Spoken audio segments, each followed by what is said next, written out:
χρειαστεί να κάνουμε μερικές αλλαγές στον τρόπο της ζωής μας, αλλά θα έχουμε μια πανέμορφη ζωή. Από ό,τι βλέπω εδώ την τελευταία εβδομάδα, μία μισή εβδομάδα που έχουν λιγοστέψει τα περιστατικά, αρχίζουμε να καταλαβαίνουμε λιγάκι πώς να αντιμετωπίσουμε και βλέπω ένα ωραίο μέλλον. Υπάρχει μια αχτίδα ελπίδας τώρα με τα αντιϊκά φάρμακα. Έχουμε ακούσει ότι το φάρμακο Remdesivir, το οποίο είναι αντιϊκό, δουλεύει εναντίον των ενζύμων του κορονοϊού και το αδρανοποιεί. Οι άνθρωποι που τους δόθηκε αυτό το φάρμακο στους μονάδες εντατικής θεραπείας έδειξε ότι βγήκαν από το νοσοκομείο πιο γρήγορα από άλλους που δεν πήραν αυτό το φάρμακο. Για να μπορέσουμε να αντιμετωπίσουμε το άγχος, βασικό είναι να καταλάβουμε το τι δημιουργεί στο σώμα μας. Όταν είμαστε σε κατάσταση άγχους, ουσιαστικά δίνουμε το σήμα στο σώμα μας ότι βρίσκεται σε κίνδυνο. Άρα, αυτό στέλνει παραπάνω αίμα στους μυς που πιστεύει ότι θα χρησιμεύσουν για τον κίνδυνο, για παράδειγμα στα πόδια ή στα χέρια μας, ενώ κάποια άλλα όργανα υπολειτουργούν. Το πιο σιδερακτικό για εμένα ήταν ο φόβος που αντίκρισα στα μάτια των συνανθρώπων μου.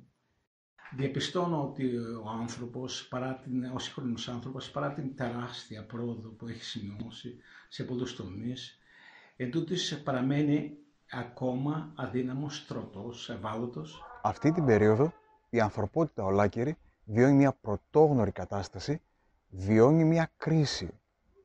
Κρίνω στα αρχαία ελληνικά σημαίνει διαλέγω. Αυτήν την περίοδο ο καλός Καρβοκύρης διαλέγει αν θα παραμείνει στη ζώνη του φόβου, στην οποία λίγο ή πολύ έχουμε επισέλθει όλοι, ή αν θα περάσει στην επόμενη ζώνη, η οποία είναι η ζώνη της μάθησης. Να έχετε κατά νου ότι όσο μεγαλύτερη είναι η εκπνοή, τόσο περισσότερο αποβάλλουμε μια στρεσογόνα κατάσταση η οποία μπορεί να δημιουργείται. Η δημιουργικότητα μας επιτρέπει μια υγιή μετουσίωση. Επιτρέπει να μπορέσει κανείς να εμπεριέξει αυτό που συμβαίνει, να αναζητήσει καινούργιες λύσεις και καινούργιες απαντήσεις σε αυτή τη πολύ δύσκολη περίοδο. Αυτός ο χρόνος είναι πολύτιμος, γιατί πολύ απλά ο άνθρωπος ο οποίος αντέχει τη μοναξιά του και όχι μόνο αντέχει τη μοναξιά του, αλλά περνάει και πολύ καλά με τον εαυτό του χωρίς να έχει ανάγκη κανέναν άλλον, είναι και ο πιο δυνατός άνθρωπος. Το αισιόδοξο μήνυμα που θα ήθελα να περάσω είναι ότι όλοι μαζί θα περάσουμε αυτή την δοκιμασία όπως την περάσαμε τους τελευταίους 1,5 και 2 μήνες. Είμαστε όλοι σοφότεροι, και οι γιατροί και οι νοσοκόμες και οι επιστήμονες και ο κόσμος. Περνάω όμορφα με τα παιδιά μου.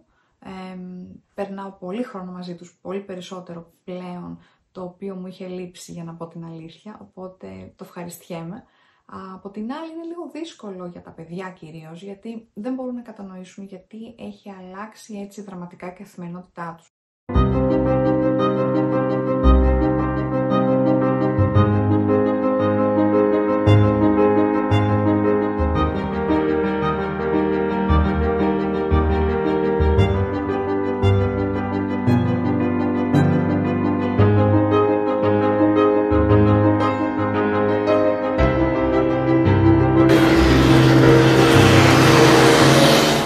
Εμείς εδώ στην άδεια Νέα Υόρκη. Εσείς σε διάφορα σημεία του πλανήτη. Ζωή σε καραντίνα. Μια νέα σειρά από βίντεο που ξεκινούν στο Hellenic DNA.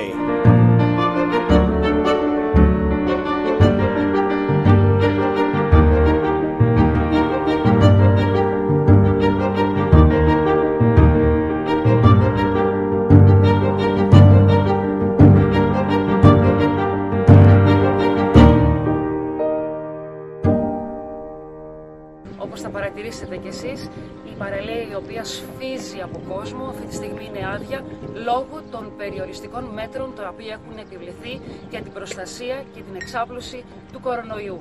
Πραγματικά είναι πρωτόγνωρη όλη αυτή η κατάσταση για όλους μας.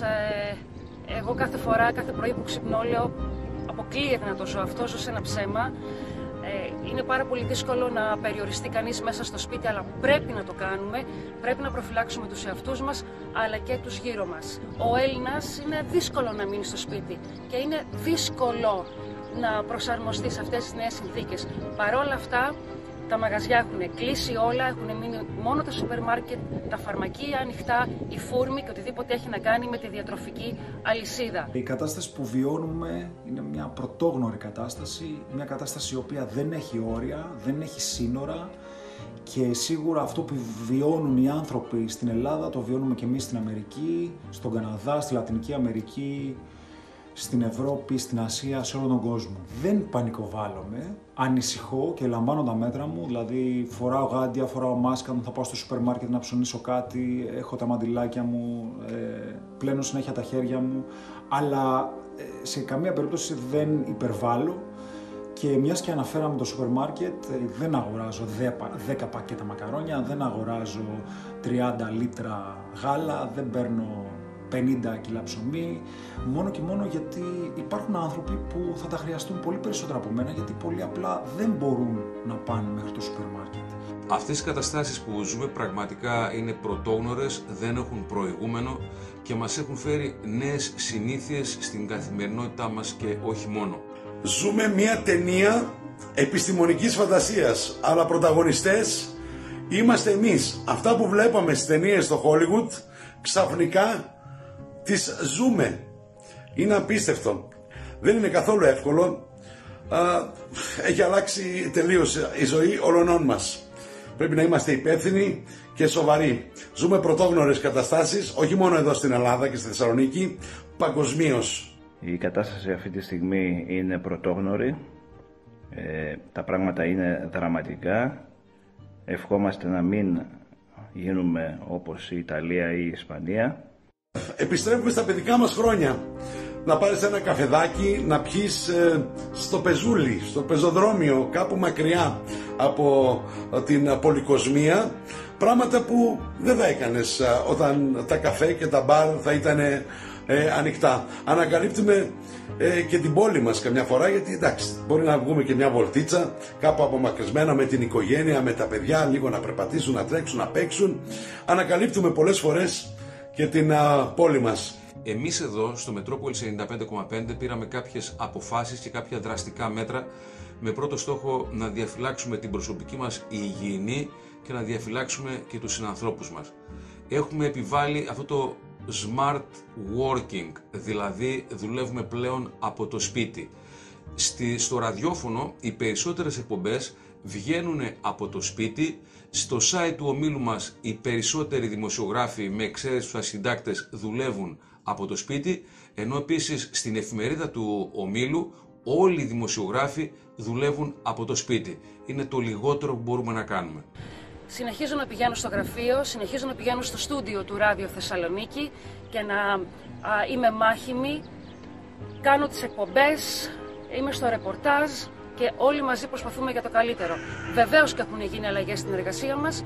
Πάρα πολλοί συνάδελφοι πλέον εργάζονται από το σπίτι μέσω διαδικτύου και αυτό βέβαια διευκολύνει και αυτούς που είναι στο στούντιο, γιατί είμαστε λιγότεροι και έτσι υπάρχει λιγότερος συνοστισμός, αλλά και έτσι προσπαθούμε όλοι μαζί να βοηθήσουμε σε αυτή την πρωτόγνωρη κατάσταση. Για πρώτη φορά δεν έχεις να πας στη δουλειά, δεν έχεις να βγεις έξω, δεν μπορείς να βγεις έξω, δεν μπορείς να πας για καφέ, οπότε πρέπει να εκμεταλλευτούμε αυτόν τον χρόνο όσον αφορά σχετικά με την εσωτερικότητά μας.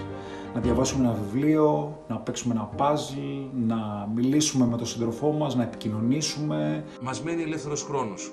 Είπαν οι πρωτόγνωρες οι συνθήκες και νομίζω ότι ο καθένας μπορεί να τον αξιοποιήσει δημιουργικά. Αυτό που μου αρέσει προσωπικά είναι πλέον να στραφώ σε αυτό που μου έλειψε. Στο διάβασμα, σε ένα καλό βιβλίο. Και νομίζω ότι αυτό πρέπει να κάνουμε όλοι. Εγώ προσωπικά, εκτός από γυμναστική και τηλεόραση και κάποια παιχνίδια, μαγειρεύω. Οπότε έχω όλο τον χρόνο να τελειοποιήσω τις συνταγές που έχω μάθει. Όλα αυτά λοιπόν βοηθάνε στο να χτίσουμε καλύτερα τον εαυτό μας, τον εσωτερικό μας κόσμο. Ο άνθρωπος ο οποίος αντέχει τη μοναξιά του και όχι μόνο αντέχει τη μοναξιά του, αλλά περνάει και πολύ καλά με τον εαυτό του χωρίς να έχει να ανάγκη κανέναν άλλον, είναι και ο πιο δυνατός άνθρωπος. Πανούλη μου, καλησπέρα. Βλέπεις είμαι στο στούντιο μόνος μου. Οι άλλοι δύο είναι μέσω Skype και κάνουμε εκπομπή Bill Nackis and the Boss Crew απομακρυσμένα. Έχουμε τα ντετόλ μας εδώ, ένας κάθε φορά στο στούντιο και λίγο γκρίζη κατάσταση. Μέσα από όλη αυτή την κρίση θα γίνουμε και καλύτεροι άνθρωποι και θα μπορέσουμε να αντιμετωπίσουμε και πιο δυνατά την αυριανή ημέρα. Το μήνυμα σε όλους εμάς και σε εσάς και σε μένα: υπομονή, κουράγιο, αισιοδοξία και να μην χάσουμε ποτέ το χαμόγελό μας και την ανθρωπιά μας.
Θα χρειαστεί να κάνουμε μερικές αλλαγές στον τρόπο της ζωής μας, αλλά θα έχουμε μια πανέμορφη ζωή. Από ό,τι βλέπω εδώ την τελευταία εβδομάδα, μία μισή εβδομάδα που έχουν λιγοστέψει τα περιστατικά, αρχίζουμε να καταλαβαίνουμε λιγάκι πώς να αντιμετωπίσουμε και βλέπω ένα ωραίο μέλλον. Υπάρχει μια αχτίδα ελπίδας τώρα με τα αντιϊκά φάρμακα. Έχουμε ακούσει ότι το φάρμακο Remdesivir, το οποίο είναι αντιϊκό, δουλεύει εναντίον των ενζήμων του κορονοϊού και το αδρανοποιεί. Οι άνθρωποι που τους δόθηκε αυτό το φάρμακο στους μονάδες εντατικής θεραπείας έδειξε ότι βγήκαν από το νοσοκομείο πιο γρήγορα από άλλους που δεν πήραν αυτό το φάρμακο. Το αισιόδοξο μήνυμα που θα ήθελα να περάσω είναι ότι όλοι μαζί θα περάσουμε αυτή την δοκιμασία όπως την περάσαμε τους τελευταίους 1,5 και 2 μήνες. Είμαστε όλοι σοφότεροι, και οι γιατροί και οι νοσοκόμες και οι επιστήμονες και ο κόσμος. Το όνομά μου είναι Νικόλαος Παπαγγέλου. Εγώ έχω γεννηθεί στην Ελλάδα και ήρθαμε ολόκληρη η οικογένειά μας το 1989 στην Αμερική. Σπούδασα εδώ στην Αμερική και εδώ και τα τελευταία 12 χρόνια είμαι παιδίατρος στο Glendale Pediatrics και ακόμα και 10 χρόνια στο Flushing Hospital Medical Center σαν παιδίατρος στα επίγοντα. Στη Νέα Υόρκη είμαι καθηγητής σε ιατρική σχολή και κάνω έρευνα πάνω στην χρησιμοποίηση αλγορίθμων για ιατρικά δεδομένα ώστε να βοηθάμε κλινικές αποφάσεις και προγνωστικές ή διαγνωστικές διαδικασίες στα νοσοκομεία. Και η ερώτηση είναι πάντα γιατί στη Νέα Υόρκη είναι το επίκεντρο του κορονοϊού, γιατί εδώ πέρα έχουμε τους περισσότερους θανάτους, το 1/5 των θανάτων των Ηνωμένων Πολιτειών. Και υπάρχουν διάφοροι λόγοι. Ο κυριότερος λόγος, όπως μας λέει και ο κυβερνήτης της πολιτείας Νέας Υόρκης, ο κύριος Κουόμο, είναι ότι η Νέα Υόρκη είναι πολυπληθέστατη και πυκνοκατοικημένη. Ζούμε ένας δίπλα στον άλλον και είναι δύσκολο να κρατήσουμε τις κοινωνικές αποστάσεις. Δεύτερον, η Νέα Υόρκη κανονικά έχει 3 εκατομμύρια διερχόμενους την ημέρα από όλο τον κόσμο και είναι μια πανσπερμία όπως γνωρίζουμε και αυτό παίζει σημαντικό ρόλο. Και το τρίτο νομίζω είναι και το κλίμα, η υγρασία. Στην υγρασία ο κορονοϊός παραμένει στις επιφάνειες πολύ περισσότερο από ότι σε ένα ξερό κλίμα όπως είναι το κλίμα της Ελλάδας που έχει πάει πολύ καλά με την αντιμετώπιση του κορονοϊού. Μόλις άρχισε αυτό με το κορονοϊό, στις αρχές, δηλαδή το Φεβρουάριο, ήταν πάρα πολύ λίγα τα περιστατικά, αλλά μετά στα μέσα Μαρτίου, στο νοσοκομείο που δουλεύω, βλέπαμε περίπου 70-80 περιστατικά που ήταν μέσα στο νοσοκομείο. Το νοσοκομείο τώρα, τα κρεβάτια που κρατάει στα επίγοντα, είμαστε περίπου 30-40 και είχαμε ακόμα 20-30 άτομα που τους βάζαμε στα halls, παντού όπου βρίσκαμε τρύπα να τους βάλουμε. Ήταν μια πρωτόγνωρη κατάσταση στην οποία ζούσαμε όλοι. Ακόμη περισσότερο και για μένα που λόγω δουλειάς είχα άμεση επαφή και με τους πραγματικούς ήρωες αυτής της κατάστασης, τους ανθρώπους που δούλευαν στα επίγοντα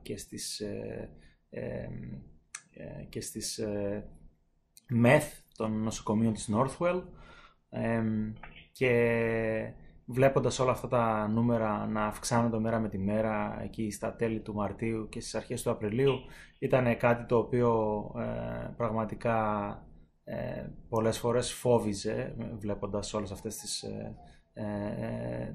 και ακούγοντας όλες αυτές τις ιστορίες. Εγώ είμαι στην παιδιατρική μονάδα που ευτυχώς στα παιδιατρικά δεν υπήρχαν τόσα πολλά περιστατικά. Να βλέπαμε 2-3 την ημέρα και αυτό συνεχίζεται. Και αυτά τα 2-3 περιστατικά στην παιδιατρική όλα ήταν, τα περισσότερα καταλήξανε σπίτι τους.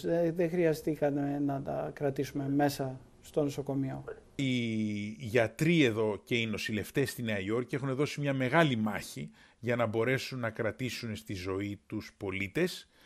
Όπως γνωρίζουμε, χιλιάδες δουλεύουν στα νοσοκομεία στην πρώτη γραμμή και στα πήγοντα και στους θαλάμους εντατικής θεραπείας. Και το καλό βλέπουμε τώρα στο τέλος Απριλίου, αρχές Μαΐου, είναι ότι έχουμε περάσει την κορύφωση, έχουμε λιγότερες εισαγωγές, λιγότερους ανθρώπους στους θαλάμους εντατικής θεραπείας διασωληνωμένους και πολλά περισσότερα εξιτήρια. Από ό,τι φαίνεται τα χειρότερα έχουν περάσει. Έχουμε μεταβεί τώρα σε μια κατάσταση η οποία φαίνεται να εξομαλύνεται. Πολλά πράγματα έχουμε μάθει και εμείς σαν απλοί πολίτες και προφανώς οι γιατροί και οι νοσοκόμες οι οποίοι καλούνται να αντιμετωπίσουν αυτή την κατάσταση και όλους αυτούς τους ασθενείς.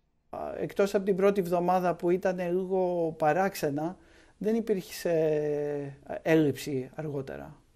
Η δουλειά του εργαστηρίου που διευθύνω κυρίως είχε να κάνει με το να παίρνουμε τα δεδομένα από 23 νοσοκομεία της Northwell Health σε όλη την Νέα Υόρκη και από αυτή την πληθώρα πληροφοριών χρησιμοποιούμε ειδικούς αλγόριθμους οι οποίοι προσπαθούν να βρουν πληροφορία μέσα σε αυτά τα δεδομένα και να βοηθήσουν τη λήψη συγκεκριμένων κλινικών αποφάσεων έτσι ώστε οι γιατροί να μπορούν να παίρνουν τις σωστές αποφάσεις πολύ πιο γρήγορα και με πιο αντικειμενικό τρόπο βλέποντας καθαρά δεδομένα και όχι μόνο μια απλή κλινική εικόνα.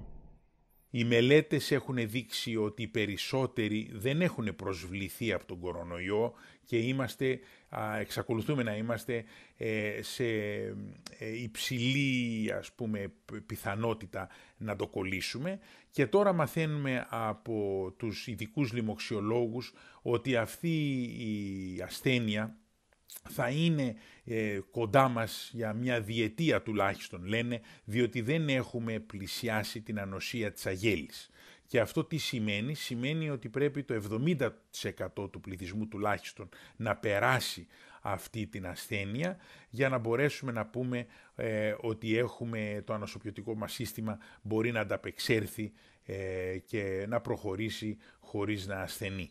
Ευχαριστώ και ήθελα να ευχαριστήσω το Hellenic DNA που με κάλεσε και μπορώ να δώσω τη δικιά μου άποψη στα θέματα και έχουν κάνει μια περίφημη δουλειά και ελπίζω να συνεχίσουμε έτσι. Σε ευχαριστούμε Πάνο για όλη τη δουλειά που κάνεις, που μας ενημερώνεις και προβάλλεις το πρόσωπο της ομογένειας και των Ελλήνων σε όλο τον κόσμο.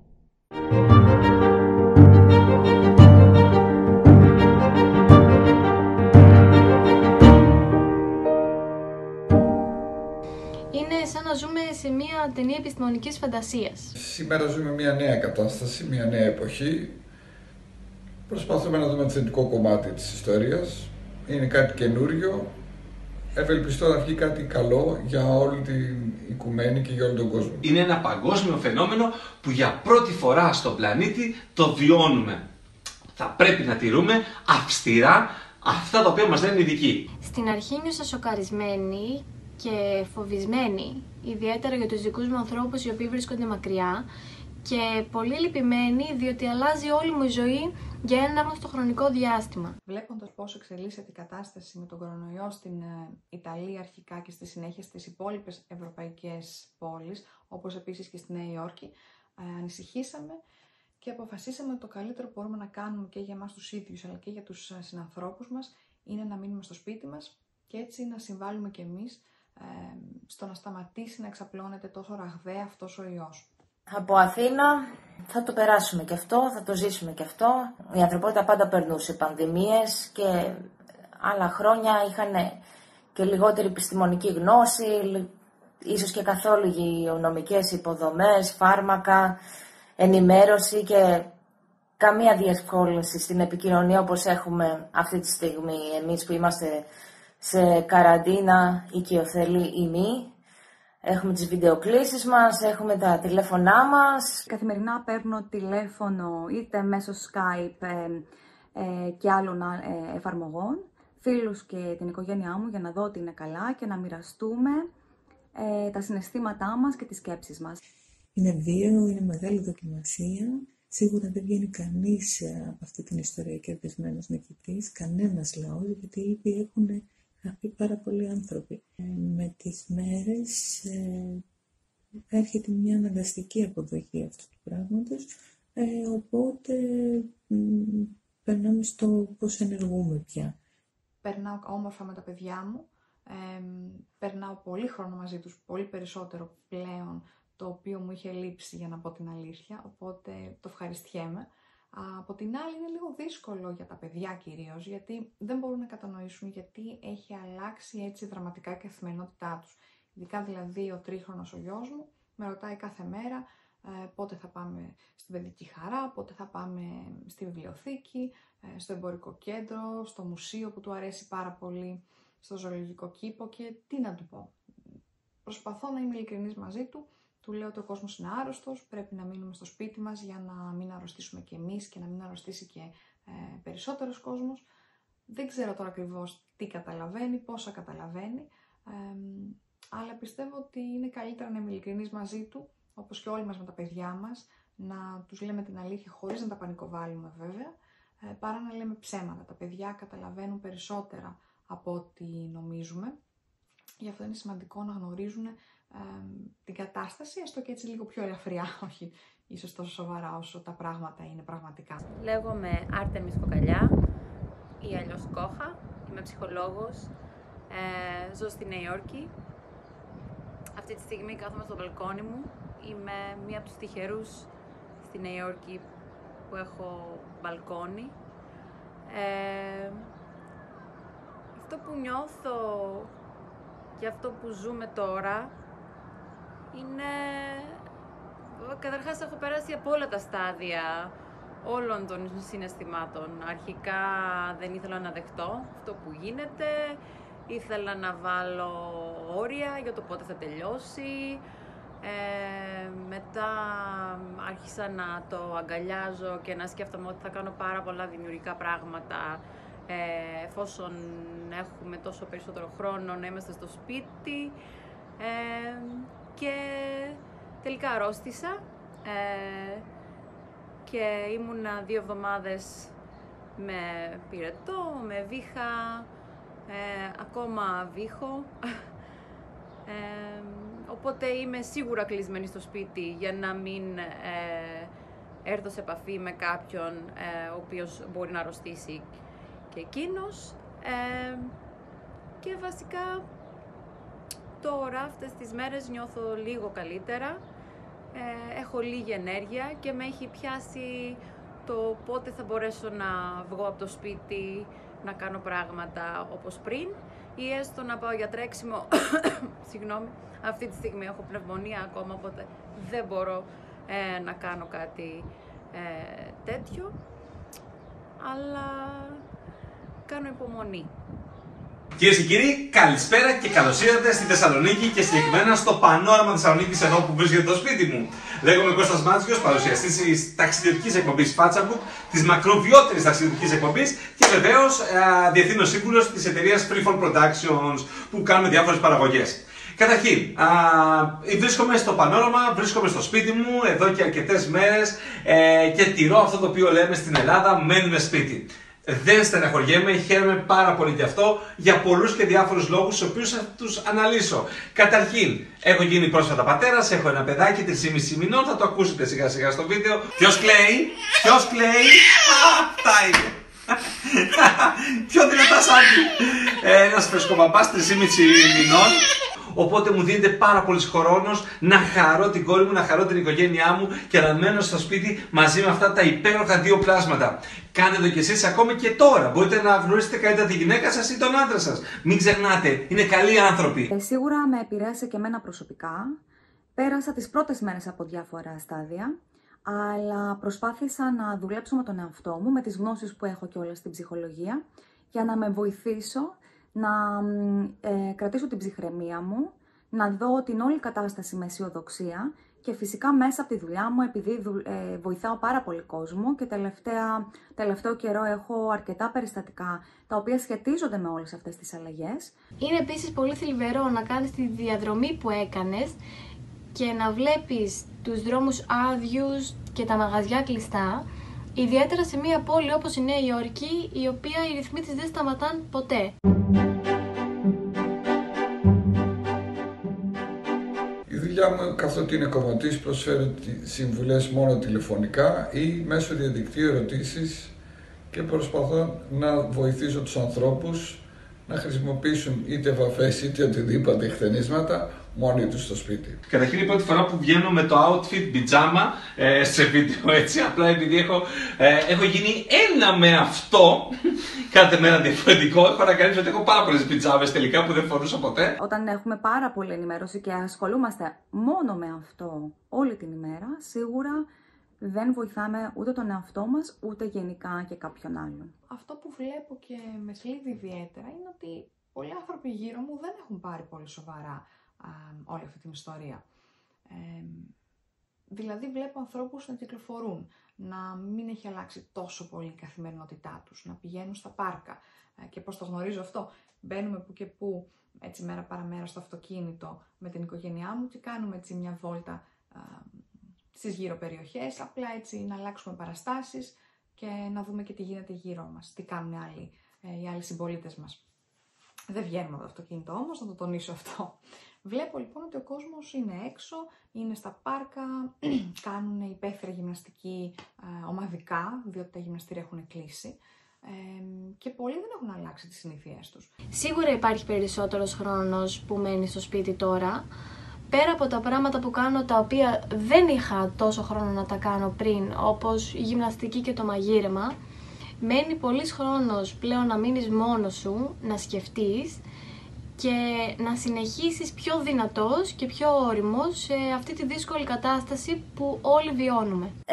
Είμαι ψυχολόγος, οπότε τώρα γυρνάμε αναγκαστικά σε ψυχοθεραπευτικές συνεδρίες.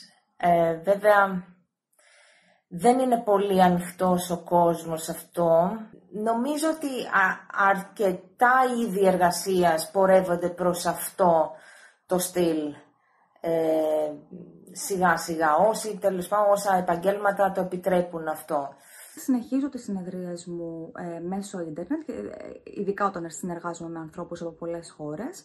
Τώρα τα μαθήματα του Πανεπιστημίου, εδώ και 2 εβδομάδες τα έχουμε προσαρμόσει όλα στο ίντερνετ. Σίγουρα όμως, το face to face, η επαφή μέσα στην τάξη δεν μπορεί να αντικατασταθεί, αλλά πιστεύουμε σύντομα ότι θα ξαναβρεθούμε, αν όχι φέτος τουλάχιστον με την καινούρια ακαδημαϊκή χρονιά και θα δούμε τους φοιτητές μας από κοντά. Βλέπω λοιπόν ότι οι συμπολίτες μου δεν το έχουν πάρει τόσο σοβαρά. Λίγοι είναι αυτοί οι οποίοι πραγματικά κάθονται σπίτι τους και δεν κάνουν εξαιρέσεις, να πηγαίνουν έτσι λίγο από εδώ, λίγο από εκεί. Και δυστυχώς αυτό μόνο καλό δεν είναι, διότι πολύ απλά θα συνεχίσει να επιδεινώνει την κατάσταση. Είναι τόσα διαφορετικά τα μηνύματα τα οποία παίρνουν από τα μέσα μαζικής ενημέρωσης. Το ένα κανάλι τους λέει άλλα, το άλλο τους το παρουσιάζει λίγο καλύτερα, το άλλο λίγο χειρότερα. Θα έπρεπε δηλαδή να παραδειγματιστούμε από χώρες όπως η Ελλάδα, η οποία το παλεύει με νύχια και με δόντια. Έχουν πάρει πολύ σωστά μέτρα κατά την άποψή μου. Ο κόσμος μένει στο σπίτι του, υπάρχουν πρόστιμα, τα γνωρίζουμε όλα αυτά. Αντιμετωπίσουμε τεράστιο πρόβλημα στο να βρούμε απλά αγαθά. Δηλαδή, τι εννοώ, στα σούπερ μάρκετ. Κάναμε 3 εβδομάδες για να βρούμε χαρτί υγείας, γάλατα.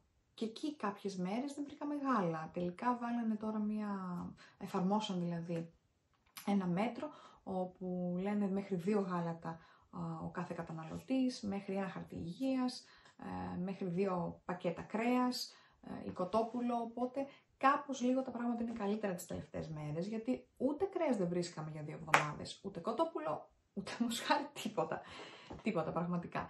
Ότι ο πλανήτης παίρνει τώρα μια ανάσα, ελπίζω να είναι μάθημα για μας,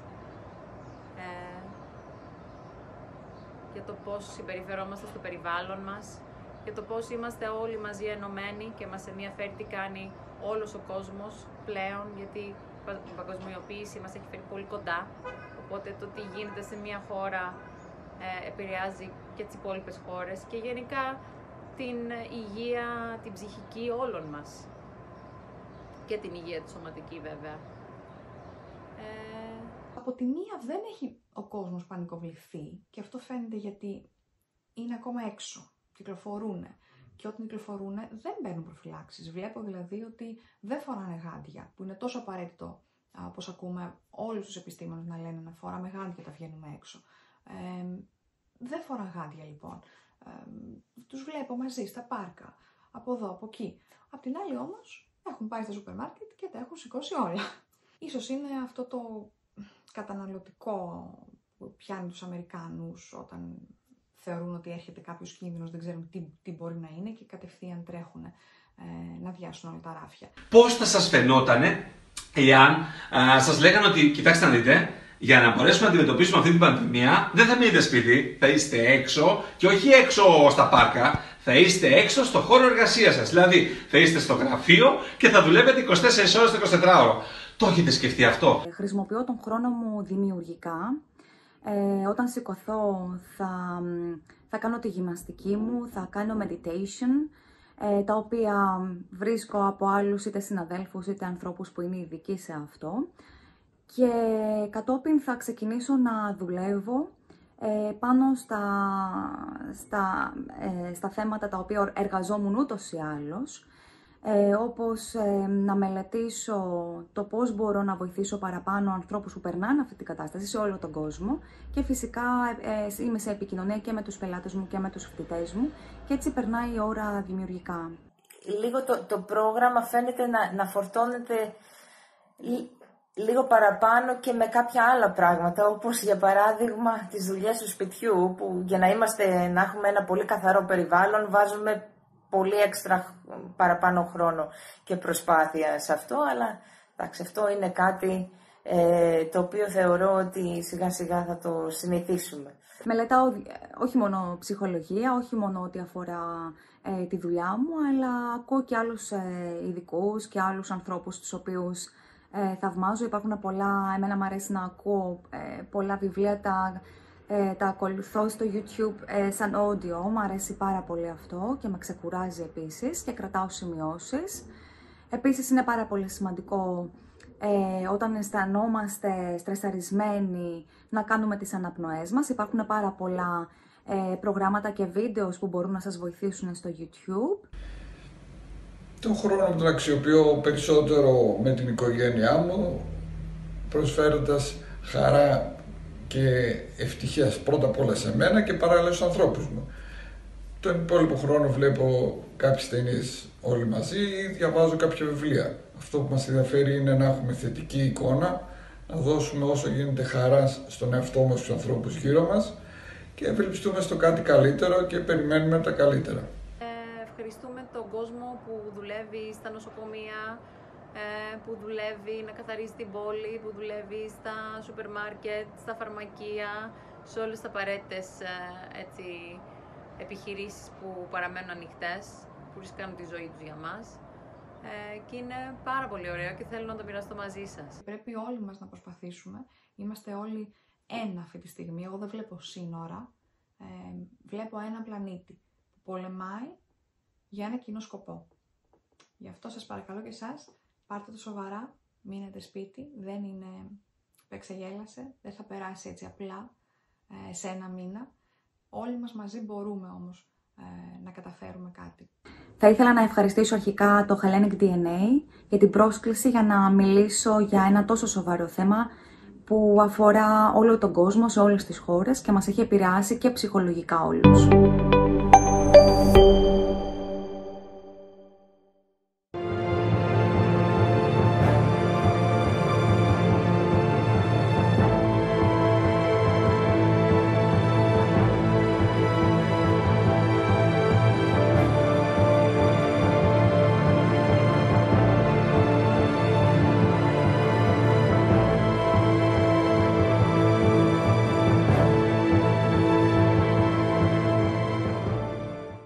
Αυτή την περίοδο η ανθρωπότητα ολάκερη βιώνει μια πρωτόγνωρη κατάσταση βιώνει μια κρίση. Κρίνω στα αρχαία ελληνικά σημαίνει διαλέγω. Αυτήν την περίοδο ο καλός καρβοκύρης διαλέγει αν θα παραμείνει στη ζώνη του φόβου, στην οποία λίγο ή πολύ έχουμε επισέλθει όλοι, ή αν θα περάσει στην επόμενη ζώνη, η οποία είναι η ζώνη της μάθησης. Γεια σας, είμαι η Χριστίνα Πολυχρόνη, είμαι υπνοθεραπεύτρια. Και ο Γιώργος Αργυράτος, δάσκαλος της τεχνητής Αλεξάνδερ. Και έχουμε δημιουργήσει το Holistic Awareness Center, ένα κέντρο ολιστικών θεραπείων, το οποίο δραστηριοποιείται στη Νέα Υόρκη και τώρα και στην Αθήνα, στην Ελλάδα. Σήμερα θέλαμε να δούμε το θέμα του άγχους, ένα θέμα το οποίο συζητάμε με αρκετό κόσμο, ειδικά αυτές τις μέρες. Για να μπορέσουμε να αντιμετωπίσουμε το άγχος, βασικό είναι να καταλάβουμε το τι δημιουργεί στο σώμα μας.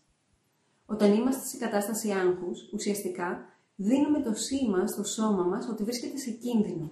Άρα, αυτό στέλνει παραπάνω αίμα στους μυς που πιστεύει ότι θα χρησιμεύσουν για τον κίνδυνο, για παράδειγμα στα πόδια ή στα χέρια μας, ενώ κάποια άλλα όργανα υπολειτουργούν. Αρχίζουν οι χτύποι της καρδιάς να είναι πιο γρήγοροι, το ίδιο και η αναπνοή, και είμαστε έτοιμοι ουσιαστικά να αντιμετωπίσουμε τον κίνδυνο που πιστεύουμε ότι έχουμε. Και προφανώς, όταν μιλάμε για έναν σωματικό κίνδυνο, αυτό είναι πολύ καλό. Όταν όμως μιλάμε για στρεσογόνες καταστάσεις, σαν αυτές που ζούμε αυτές τις μέρες, και όταν αυτό το άγχος γίνεται χρόνιο, δηλαδή συνεχές, τότε προφανώς καταλαβαίνουμε ότι δεν δίνουμε τη δυνατότητα στον οργανισμό για αποσυμφόρηση. Και έτσι έχουμε μια συνεχή και ισχυρή κούραση. Τώρα, πώς μπορούμε αυτό να το αντιμετωπίσουμε? Η υπνοθεραπεία προφανώς και είναι μια πολύ καλή λύση, γιατί μιλάμε για μια τέλεια χαλάρωση μυαλού και σώματος. Εκτός όμως από τη βοήθεια που μπορούμε να ζητήσουμε από κάποιον υπνοθεραπευτή ή θεραπευτή, μπορούμε να κάνουμε και κάποιες ασκήσεις μόνοι μας. Για παράδειγμα, ο διαλογισμός είναι πάρα πολύ καλός γιατί χαλαρώνει μυαλό και σώμα, το ίδιο και η προσευχή, όπως επίσης και το να ακούμε την αγαπημένη μας μουσική, να διαβάζουμε το αγαπημένο μας βιβλίο, να κάνουμε έναν περίπατο ασφαλή στο χώρο μας ή γυμναστική στο σπίτι μας, αν αυτό μας κάνει χαρούμενους. Τώρα, κάτι άλλο το οποίο είναι πολύ σημαντικό και θέλουμε να δούμε σήμερα, είναι επίσης το θέμα των αναπνοών. Όλοι μας λοιπόν βιώνουμε τα κύματα, όλοι μας βιώνουμε την κακοκαιρία.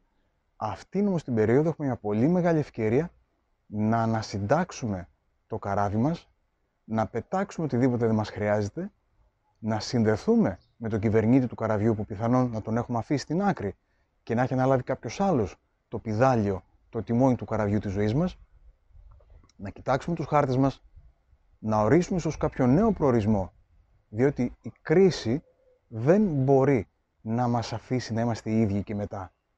Όποιος θέλει να περάσει λοιπόν αυτή την κρίση, χρειάζεται να αλλάξει. Και αυτό είναι το τόλμημα που χρειάζεται να κάνουμε αυτή την περίοδο.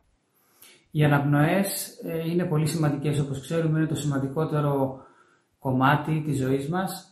Και αυτά που μπορώ να μοιραστώ εγώ μαζί σας είναι ότι είναι πολύ καλό καταρχάς να αναπνέουμε από τη μύτη, να εισπνέουμε από τη μύτη, διότι έχουμε όλο το filtration το οποίο συμβαίνει, η θερμοκρασία είναι σωστή, η οποία καταλήγει στους πνεύμονες και πολλά άλλα τα οποία δεν έχουμε χρόνο τώρα να τα πούμε, αλλά είναι νομίζω το καλύτερο φάρμακο ουσιαστικά για μια πολύ καλή εισπνοή.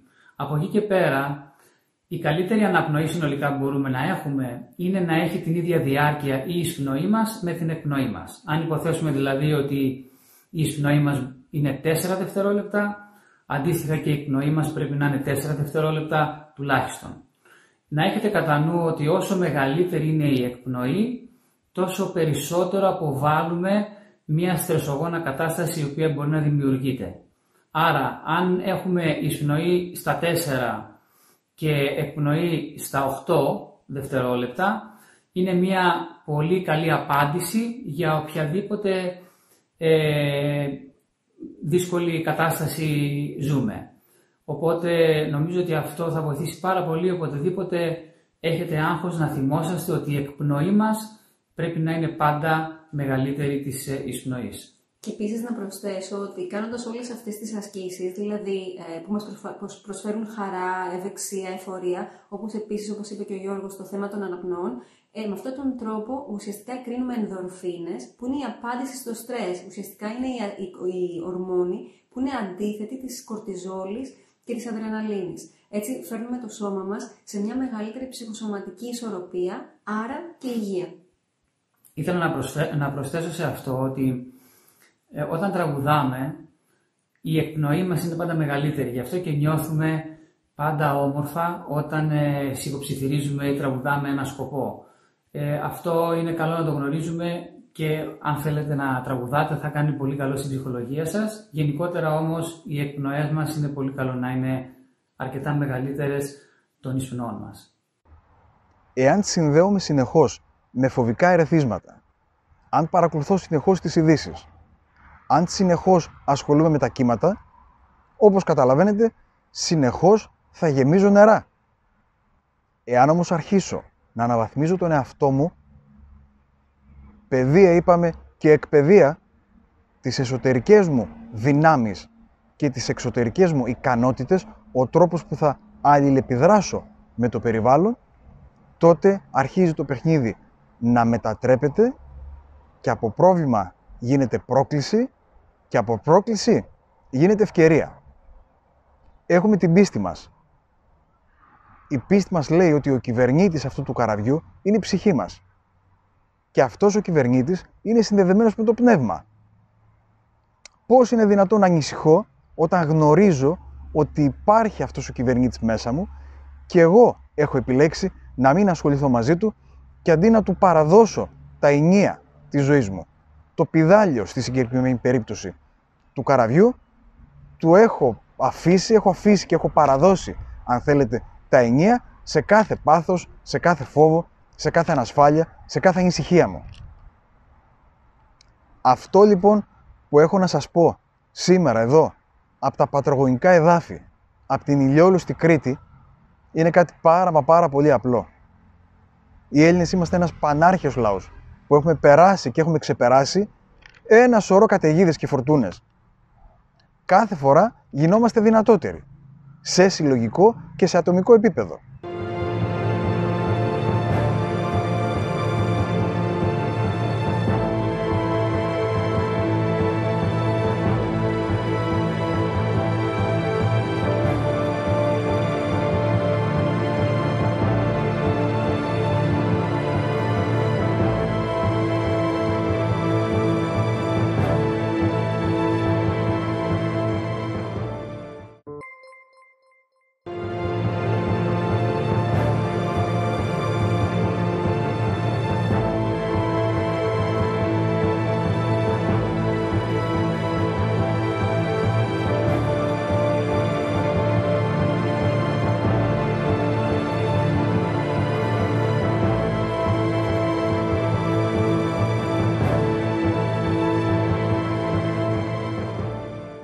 Αυτή την εποχή δοκιμάστηκαν συνειδήσεις, ακεραιότητα, παιδεία.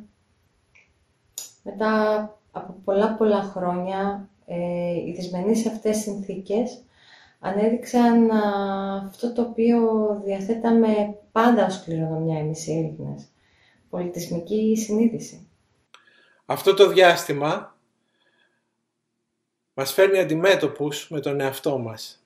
Μας φέρνει αντιμέτωπους με μια οδύνη, με μια αρνητική συγκυρία όπου χάνονται ανθρώπινες ζωές, καταπατώνται τα ανθρώπινα δικαιώματα εν ονόματι της δημόσιας υγείας. Αισθάνομαι μια ορφάνια. Αισθάνομαι πως τα όνειρά μου, τα οράματά μου, η αίσθηση και ο τρόπος ζωής που γνώριζα πάβει να υπάρχει. Όπως όλους μας, έτσι και σε μένα, στην αρχή μου φάνηκε πολύ πρωτόγνωρο όλο αυτό, αλλά σκέφτηκα ότι ίσως υπάρχει ένας καιρός για ενδοσκόπηση και για μία ανασυγκρότηση των δικών μας στόχων που θέλουμε να κάνουμε. Την πρωτόγνωρη αυτή κατάσταση που βιώνουμε όλοι μας, του εγκλεισμού δηλαδή στα σπίτια, την αντιμετωπίζω ψύχραιμα και με κάποια στοικότητα. Διαπιστώνω ότι ο άνθρωπος, ο σύγχρονος άνθρωπος, παρά την τεράστια πρόοδο που έχει σημειώσει σε πολλούς τομείς, εντούτοις παραμένει ακόμα αδύναμος, τροτός, ευάλωτος. Το πιο συνταρακτικό για εμένα ήταν ο φόβος που αντίκρισα στα μάτια των συνανθρώπων μου. Τον παραπάνω χρόνο που διαθέτω, που έχω στη διάθεσή μου, τον εκμεταλλεύουμε σαν χρόνο ενδοσκόπησης, περισυλλογής, μελέτης, αναζήτησης νέων τρόπων έκφρασης και εμβάθυνσης της ζωγραφικής. Αυτό που εύχομαι μέσα από την καρδιά μου είναι να μπορέσουμε σύντομα να αγκαλιάσουμε φίλους αγαπημένους χωρίς να διστάζουμε μήπως αυτή η αγκαλιά αποβεί μοιραία. Η δημιουργικότητα μας επιτρέπει μια υγιή μετουσίωση. Επιτρέπει να μπορέσει κανείς να εμπεριέξει αυτό που συμβαίνει, να αναζητήσει καινούργιες λύσεις και καινούργιες απαντήσεις σε αυτή τη πολύ δύσκολη περίοδο. Συνεχίζω να ζωγραφίζω, να δημιουργώ και να εμβαθύνω παραπάνω σε αυτό που έχει αξία και αυτό προσπαθώ να μοιράζομαι με τους ανθρώπους γύρω μου. Η τέχνη πρέπει να παρεμβαίνει σε κρίσιμους καιρούς και επιμένοντας σε ό,τι αξίζει ανακαλύπτουμε αυτό που μένει, ψυχή γεμάτη. Επίσης, οι εικόνες που βλέπουμε γύρω μας και η έκφραση των ανθρώπων, οι αποστάσεις που τηρούν, αποτελεί πηγή έμπνευση για εμάς τους ζωγράφους. Πώς μπορούμε να διαφυλάξουμε την υγεία μας και πώς μπορούμε να βρούμε μια κάθαρση για όλα αυτά που συμβαίνουν. Η διαδικασία της αυτογνωσίας βοηθά τον κάθε άνθρωπο να αναλάβει την ευθύνη του εαυτού του και εκεί να θεραπεύσει κάθε πτυχή που νοσεί. Έτσι διαφυλάσσεται και η καλή υγεία. Ελπίζω και πιστεύω ότι μετά το πέρας αυτής της δοκιμασίας κάτι καλύτερο θα προκύψει για όλους μας. Ευχαριστώ πολύ. If I came this way,